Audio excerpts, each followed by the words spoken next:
Good day, everyone. Welcome to Real Conservative News. I'm your host, Nathaniel Rajkumar. Starting off locally here in Trinidad and Tobago, Prime Minister Kamala Persad-Bissessar, now the Queen of Trinidad and Tobago, Queen Kamala, Empress Kamala, announced that she is fully prepared to extend the current nationwide state of emergency for another 3 months if the National Security Council advises it. The current SOE took effect on March 3rd, 2026 to combat violent gang activity. Violent gang activity that still continues. The rival gangs still killing each other. But they're talking about violent gang activity. And we all know most likely that council going to give the advice. So we know is yet another set of months that Trinidad and Tobago will be under an SOE. Parliament previously approved a 3-month extension on March 13th. The emergency measures are currently expected to end in June 2026. However, the Prime Minister stated, according to a recent Trinidad Express report, that she will have no problem extending the powers again to keep pushing down the country's murder and serious crime rates. That's all she cares about, the crime rates.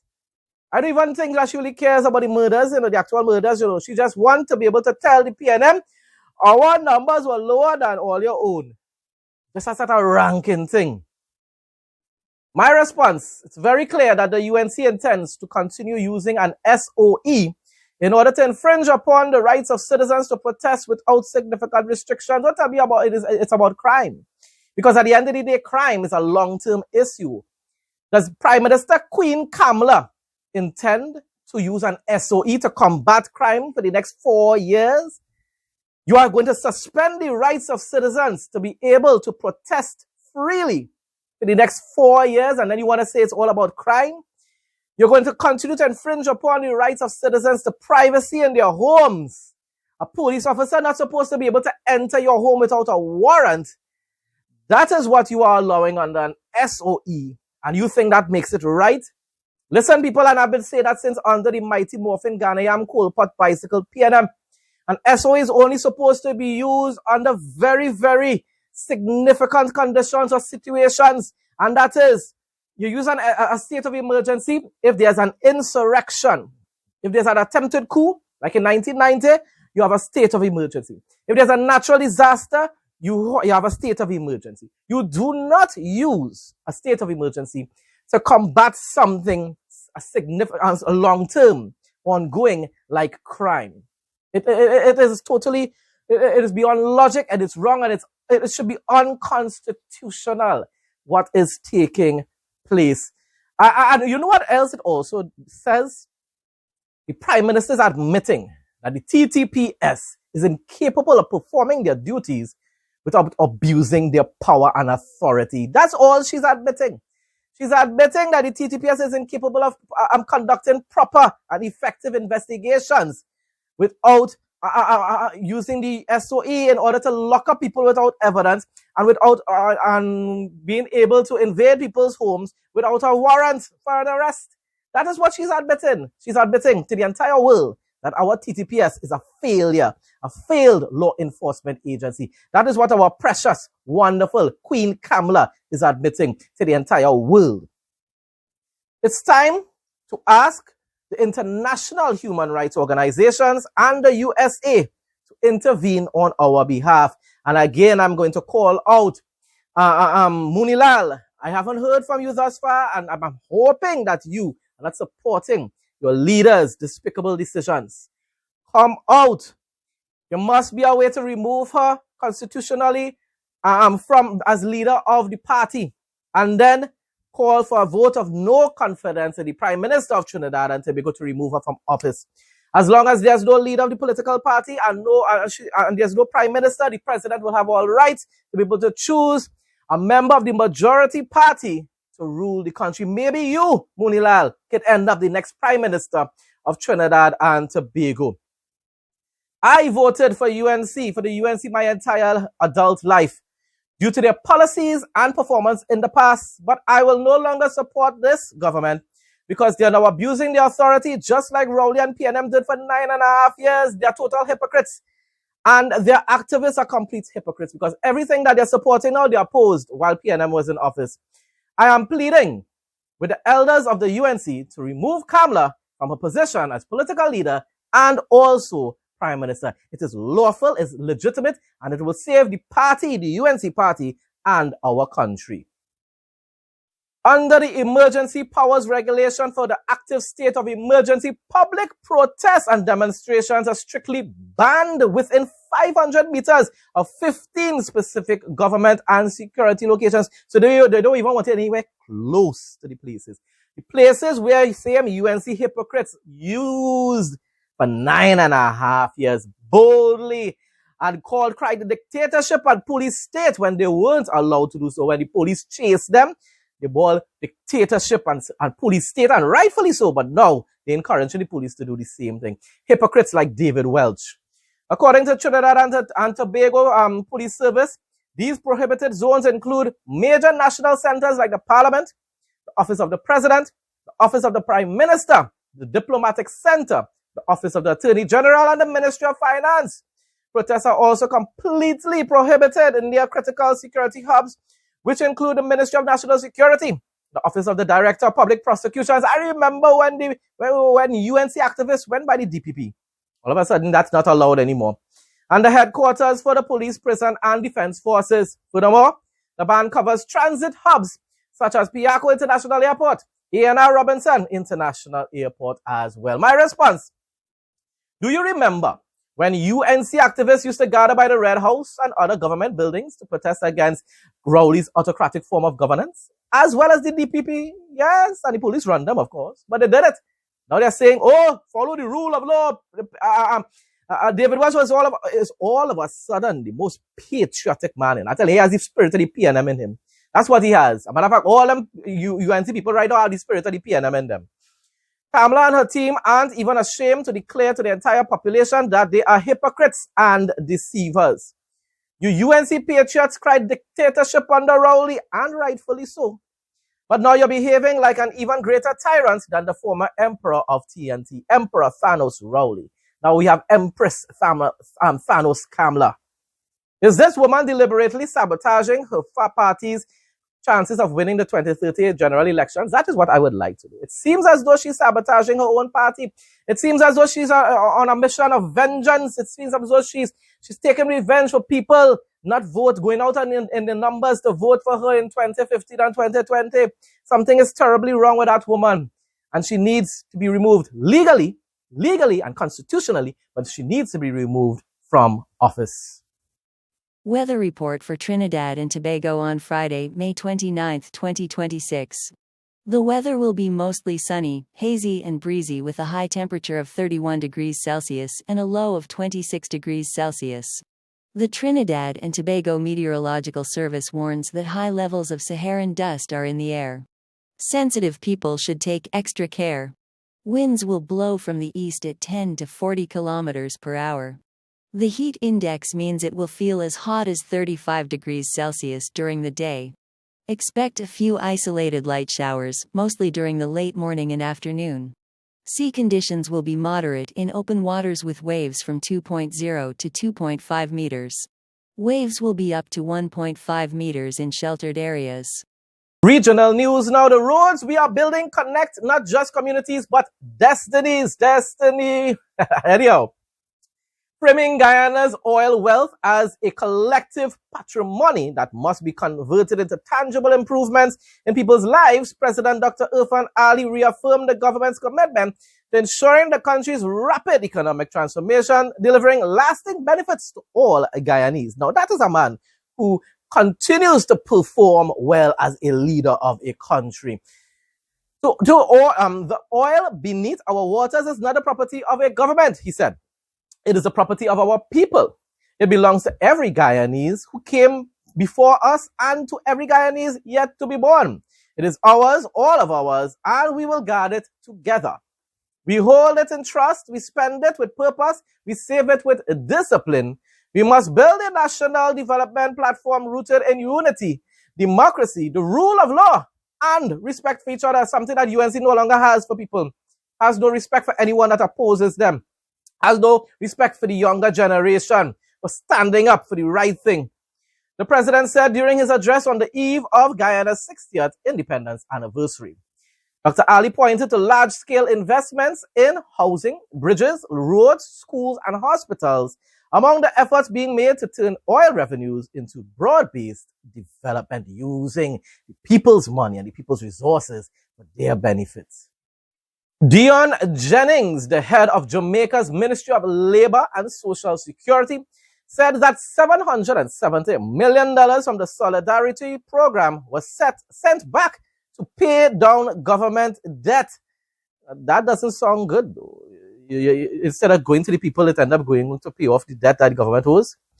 This amount was 77% of the total $1 billion fund that was supposed to help poor and vulnerable people. The program gives a single cash payment of $20,000 to help 50,000 needy citizens, including the elderly, jobless youth, and people with disabilities. Government leaders are now worried because this major shift in funds means many people who need money for food and basic needs did not get help.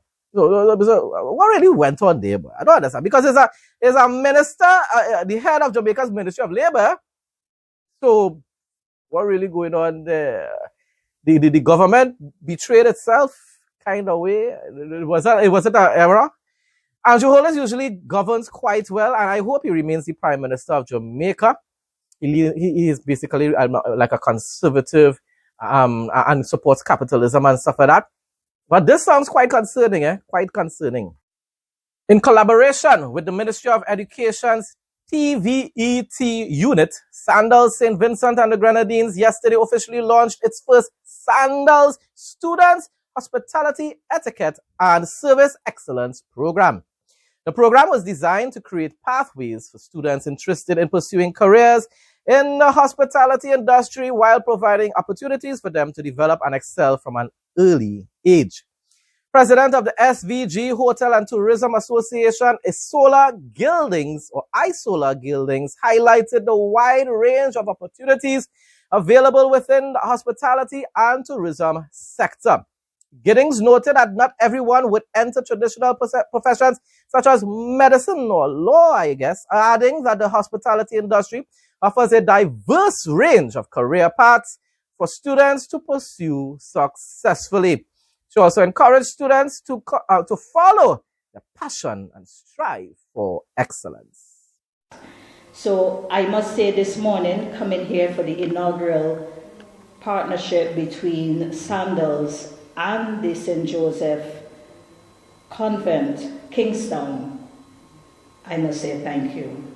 Thank you, Timon, to you and your team for making this possible. I must also note you are in an area where you are going to get the best of the training for hospitality. Please take in all you can, because at the end of the day, it is not where you start, but it is where you end. And where you end is what you put yourself in the position to become. So I'm encouraging you to, if nothing else, remember that it's not where you start, it is where you end. Prime Minister Mia Mottley said Barbados is planning to move the Bridgetown Fisheries Harbour to a new location. The current site has too many boats and suffered major damage from recent storms, showing that it can no longer safely handle the island's fishing needs. Moving the harbour will help protect the local fishing industry, keep workers safe as well, very important, and create a better space for boats to dock. The change is part of a larger plan to build stronger facilities that can handle severe weather and help the country's economy grow. You see how you can't really just judge people all the time? Yes, she's a globalist. Yes, she sympathizes, and I will never agree with it, with communists and stuff like that. But she's governing her nation quite well. People from Barbados, I have a few viewers now. Comment and give your own opinions, of course. But I mean, the people continue to vote for her in overwhelming numbers. And it says a lot. And when you read a lot of the news coming out from Barbados, it seems as though Mia Mottley is a reasonably good leader of her country, or Prime Minister of Barbados. The National Insurance Board Employees Union in the Bahamas is demanding that the government finalize their new work contract, or they'll win and or they're just forgetting people on them now, boy. Workers are confused and frustrated because the new deal is stuck waiting for approval from the government's cabinet leaders. What are you waiting on? They win the elections, so what are you waiting on now?